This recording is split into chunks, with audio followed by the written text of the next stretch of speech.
نحمدہ ونصلی علی رسولہ الکریم اما بعد فاعوذ باللہ من الشیطان الرجیم بسم اللہ الرحمن الرحیم۔ اللہ تعالیٰ سے دعا ہے اللہ تعالیٰ صحیح طریقے سے بات کہنے کی، سننے کی، سمجھنے کی، پھر اس پہ اللہ تعالیٰ ہم سب مسلمان بھائیوں کو عمل کی بھی توفیق عطا فرمائے۔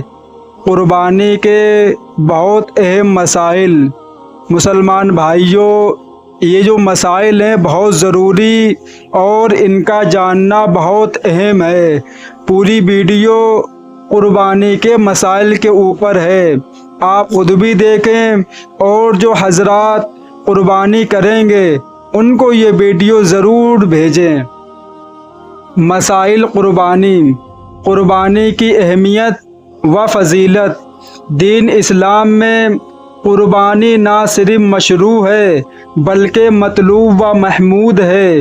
اس کی وجہ سیدنا حضرت ابراہیم علیہ السلام اور حضرت اسماعیل علیہ السلام کا وہ عظیم عمل ہے جو رضائی الہی کی خاطر انجام دیا۔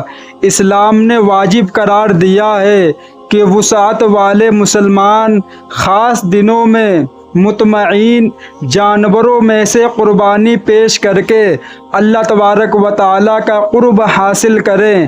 قربانی کے اس عمل کے بارے میں نبی پاک صلی اللہ علیہ وسلم نے بہت تاکید فرمائی۔ ام المؤمنین حضرت عائشہ صدیقہ رضی اللہ تعالی عنہا سے مروی ہے کہ رسول اللہ صلی اللہ علیہ وسلم نے فرمایا، قربانی کے دن میں کوئی عمل اللہ تبارک و تعالیٰ کو خون بہانے سے زیادہ پسندیدہ نہیں ہے، اور قربانی کا جانور قیامت کے میدان میں اپنے سینگوں، بالوں اور کھروں کے ساتھ آئے گا، اور قربانی میں بہا جانے والا خون زمین پر گرنے سے پہلے اللہ تبارک و تعالیٰ کے دربار میں مقبولیت کا مقام حاصل کر لیتا ہے۔ لہٰذا خوشی دل سے قربانی کیا کرو۔ نبی پاک صلی اللہ علیہ وسلم نے ارشاد فرمایا، جو آدمی قربانی کی گنجائش رکھنے کے باوجود قربانی نہ کرے وہ ہماری عیدگاہ میں نہ آئے۔ آپ صلی اللہ علیہ وسلم نے بیٹی سیدہ حضرت فاطمہ رضی اللہ تعالی عنہا سے فرمایا، اپنی قربانی ذبح ہوتے وقت پاس رہو، کیونکہ اس کے خون کا پہلا قطرہ گرنے سے پہلے انسان کی مغفرت ہو جاتی ہے۔ حضور صلی اللہ علیہ وسلم نے ہجرت کے بعد ہر سال قربانی کی، کسی سال اس عمل کو ترک نہیں فرمایا۔ اس سے اسلام میں قربانی کی اہمیت کا اندازہ لگایا جا سکتا ہے۔ آج کل کچھ ملحد اور بے دین لوگ قربانی پر اعتراض کرتے ہیں اور کہتے ہیں کہ قربانی کرنا پیسے اور وقت کا ضائع ہے، حالانکہ ان کی یہ بات شرعاً غلط مقبول ہے، اس لیے کہ اگر قربانی کرنا پیسے اور وقت کا ضائع ہوتا تو نبی پاک صلی اللہ علیہ وسلم کی طرف سے قربانی کرنے کی اتنی زیادہ تاکید اور فضیلت وارد نہ ہوتی۔ اس لیے ایسے لوگوں کی باتوں کی طرف نہیں جانا چاہیے۔ نمبر 2، قربانی واجب ہونے کے شرائط۔ قربانی واجب ہونے کے شرائط جو مرد عورت کے لیے ایک جیسے ہیں۔ نمبر 1، مسلمان ہونا۔ نمبر 2، آزاد ہونا۔ نمبر 3، ایام قربانی میں مقیم ہونا۔ نمبر 4، ایام قربانی میں بقر نصاب مال کا مالک ہونا۔ مال سے مراد پیسہ، سونا، چاندی، مال تجارت اور پاس موجود سے زائد ساز و سامان ہے۔ اس بات کو یاد رکھیں، قربانی اور صدقہ فطر کے واجب ہونے کے لیے ملکیت میں موجود مال پر سال گزرنا شرط نہیں، جیسے زکوٰۃ کے وجوب کے لیے سال گزرنا شرط ہے۔ مسئلہ قربانی کا سبب و وجوب۔ ایام قربانی ہے، لہٰذا جو شخص قربانی کے ایام کو اس حال میں پائے کہ اس میں قربانی کے تمام شرائط پائے جا رہے ہوں تو اس پر قربانی واجب ہوگی اور ایام قربانی سے قبل قربانی معتبر نہ ہوگی۔ وہ جانور جن کی قربانی درست ہے: نمبر 1 بکری، اس میں پالتو بھیڑ، دمبا اور میڑے شامل ہیں۔ نمبر 3 اس میں بھینس اور کٹے بھی شامل ہیں۔ نمبر 3 اونٹ۔ جانوروں کی عمر: نمبر 1 بکرا بکری 1 سال کا مکمل ہو چکا ہو۔ نمبر 2 بھیڑ دمبا 1 سال مکمل ہو چکا ہو۔ اس میں شرعاً یہ گنجائش ہے، اگر بھیڑ یا دمبا اتنا موٹا، تازہ اور صحت مند ہو، دیکھنے میں بڑا لگتا ہو، تو پھر 1 سال سے کم عمر بھی قربانی درست ہے، البتہ 6 ماہ سے کم نہ ہو۔ بھینس کٹا 2 سال کے مکمل ہو چکے ہوں۔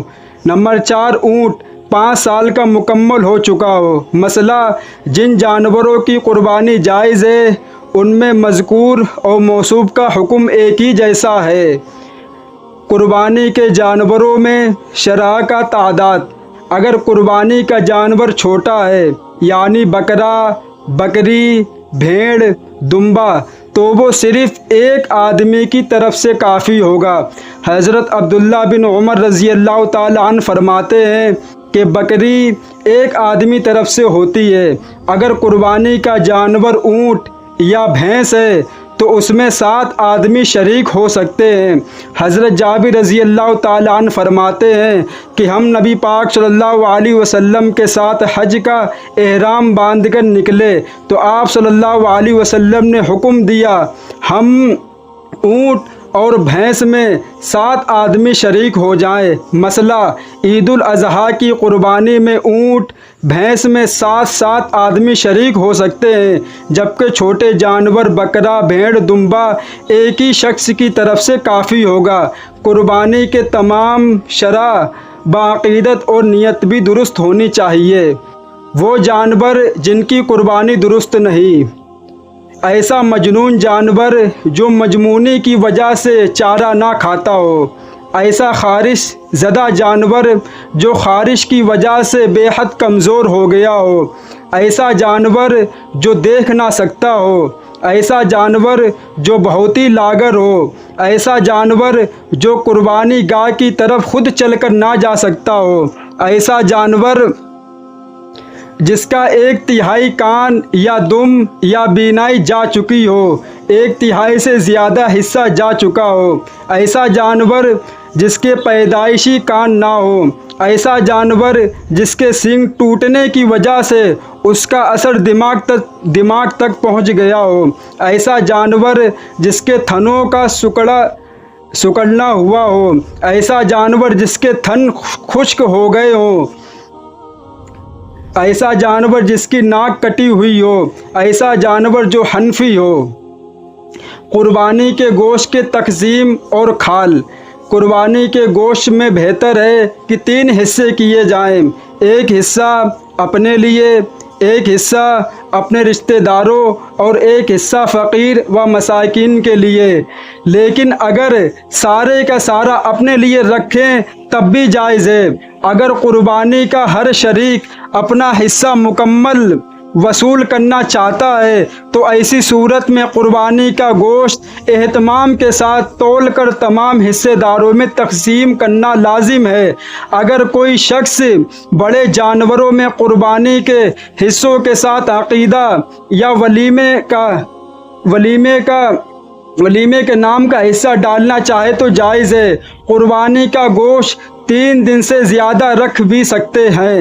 جو شخص قربانی کرنا چاہے تو اس کے لیے مستحب یہ ہے کہ 1 ذو الحجہ سے قربانی کا جانور ذبح ہونے تک اپنے جسم کے بال ناخن نہ کاٹے، البتہ اگر زیر ناف بال اور ناخن کو 40 دن یا زیادہ ہو رہے ہوں تو ایسی صورت میں ان کی صفائی کرنا ضروری ہے۔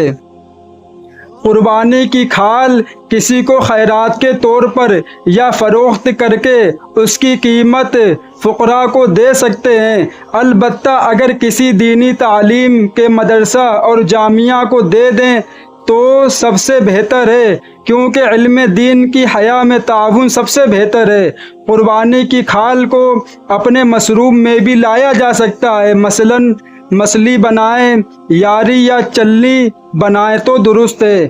قربانی کی کھال کی قیمت مسجد کی مرمت یا امام، مؤذن یا مدرسے میں خادم کی تنخواہ میں نہیں دی جا سکتی، نہ ان سے مدرسے کی تعمیر ہو سکتی ہے اور نہ ہی شفا خانوں یا دیگر فراہم اداروں کی۔ اسی طرح قربانی کی کھال قصائی کو اجرت میں دینا بھی جائز نہیں۔ اگر کسی کی قربانی کی کھال چوری ہو گئی یا چھن گئی تو اسے چاہیے وہ کھال کی رقم صدقہ کر دے۔ اگر استطاعت نہ ہو تو کوئی حرج نہیں، قربانی پر فرق نہیں پڑے گا۔ قربانی کے جانور ذبح کرنے کا طریقہ۔ ذبح کا طریقہ یہ ہے کہ جانور کو قبلے کی طرف لٹال کر بسم اللہ اللہ اکبر کہتے ہوئے تیز دھار چھری سے جانور کے حلق اور لبا کے درمیان ذبح کیا جائے اور گردن کو پورا کاٹ کر الگ نہ کیا جائے، نہ ہی حرام مغفرت کاٹا جائے، بلکہ سانس کی نالی اور اس کے اطراف کی خون کی رگیں کاٹ دی جائیں۔ اس سے جانور کو شدید تکلیف بھی نہیں ہوتی اور سارا سنج خون بھی نکل جاتا ہے۔ حضرت انس رضی اللہ تعالی عنہ فرماتے ہیں کہ نبی پاک صلی اللہ علیہ وسلم نے 2 چنگر سے سینگوں والے مینڈوں کی قربانی کی۔ حضرت انس رضی اللہ تعالی عنہ فرماتے نبی پاک صلی اللہ علیہ وسلم نے 2 چت کبرے سینگوں والے مینڈوں کی قربانی کی۔ آپ صلی اللہ علیہ وسلم نے ان دونوں کو اپنے ہاتھ سے ذبح کیا اور ذبح کرتے وقت بسم اللہ اللہ اکبر پڑھا اور ان کے پہلو پر اپنا قدم مبارک رکھا۔ جب قربانی کا جانور قبلہ رخ لٹائے تو پہلے درج ذلیل آیت پڑھنا بہتر ہے۔ انی وجہت وجہی للذی فطر السماوات والارض حنیفا وما انا من المشرکین ان صلاتی ونسکی ومحیای ومماتی اللہ رب العالمین۔ اور ذبح کرنے سے پہلے درج ذلیل دعا اگر یاد نہ ہو تو پڑھ لیں۔ اللہم منک ولک بسم اللہ اللہ اکبر کہہ کر ذبح کریں اور ذبح کرنے کے بعد اگر درج ذلیل دعا یاد ہو تو پڑھ لیں۔ اللہم تقبلہ منی کما تقبلت من حبیبک محمد و خلیلک ابراہیم علیہ السلام۔ اگر کسی اور کی طرف سے ذبح کر رہے ہو تو منی کی جگہ من کے بعد اس کا نام لے لیں۔ میرے بھائی، یہ قربانی کے سارے مسائل تھے جو میں نے آپ حضرات کے سامنے پیش کیے ہیں۔ آپ یہ ویڈیو خود بھی پوری سنیں اور اپنے مسلمان بھائی کے پاس بھی پہنچائیں۔ وآخر دعوانا والحمد للہ رب العالمین۔